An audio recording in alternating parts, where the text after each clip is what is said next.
श्री हरिवंश। महाराज जी आपके चरणों में कोटि कोटि प्रणाम। महाराज जी मैं एक जवान हूँ, एक सैनिक हूँ। आपके द्वारा जो सैनिकों के बारे में बताया है उसी की तरह चलने का प्रयास भी कर रहा हूँ और भजन भी कर रहा हूँ। मुझे आंतरिक शांति तो मिल रही है, लेकिन इस शरीर के संबंधी जिन लोगों से मुझे कष्ट मिला है वो जब सामने कभी आते हैं तब मुझे उनका बुरा व्यवहार मेरे दिमाग में घूम जाता है, जिससे मेरा मन अशांत हो जाता है। उस समय विचार कीजिए कि ये व्यक्ति बुरा नहीं है, इससे मेरे लिए बुरा करवाया गया है, क्योंकि मेरा कोई कर्म ऐसा था जिस कर्म को नष्ट करना था। तो भगवान ने इस समय उसकी वो वृत्ति कर दी कि मेरा अपमान किया, मेरी हानि की, मेरे प्रतिकूल बोला, मेरे प्रतिकूल आचरण किया। उसमें इस बेचारे का क्या दोष?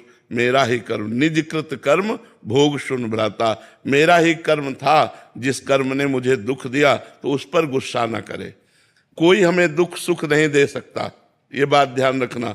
हमारा कर्म ही हमको दुख सुख देता है। वो किसी की खोपड़ी में बैठकर निमित्त किसी को भी बना ले, यार ये आदमी हमें पहचानता भी नहीं लेकिन हमें बड़ा सुख दिया।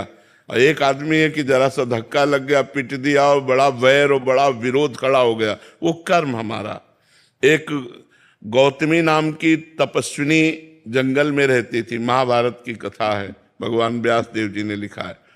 तो उनके एक पुत्र था, उस पुत्र को एक सांप ने काट लिया और वो जो जंगली कोल भील होते हैं वो उनके पुत्र को लाकर कहा, देवी आपका पुत्र मर चुका है और इसको सांप ने काटा है। वो बहुत तपस्विनी थी और मंत्रवेत्ता थी।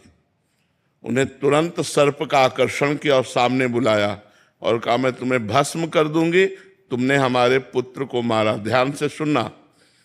तो सर्प ने कहा, आप भस्म कर सकती हैं, लेकिन मैंने नहीं काटा, मेरे से कटवाया गया है। किसने कटवाया? बोले मृत्यु ने। तुम्हारे बालक के ऊपर जो मृत्यु का आक्रमण हुआ उसने मुझे निमित्त बनाकर कटवाया। तो उनकी बात समझ में आ गई, तपस्विनी थी, उन्होंने मृत्यु का आकर्षण किया। मृत्यु से कहा, मैं तुम्हें भस्म कर दूंगी, तुमने बालक को सर्प से कटवाया। तो उसने कहा, मैंने नहीं कटवाया, काल ने।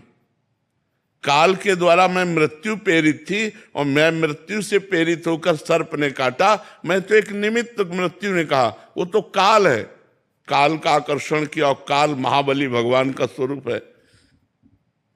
उन्होंने कहा, तुमने हमारे पुत्र को क्यों मृत्यु से प्रेरित करके, सर्प से प्रेरित करके कटवाया? तो काल ने कहा, हमने नहीं किया, तुम्हारे बालक के कर्म ने।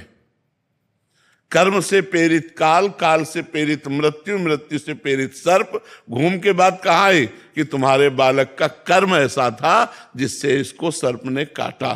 तो अगर हम विवेक के द्वारा देखें तो हमारा कर्म ही, वो बैठे किसी की खोपड़ी में, हमको दुख या सुख जो मिलता है वो निजकृत कर्म भोग सुन भ्राता, अपने किए हुए काम में फल मिलता है।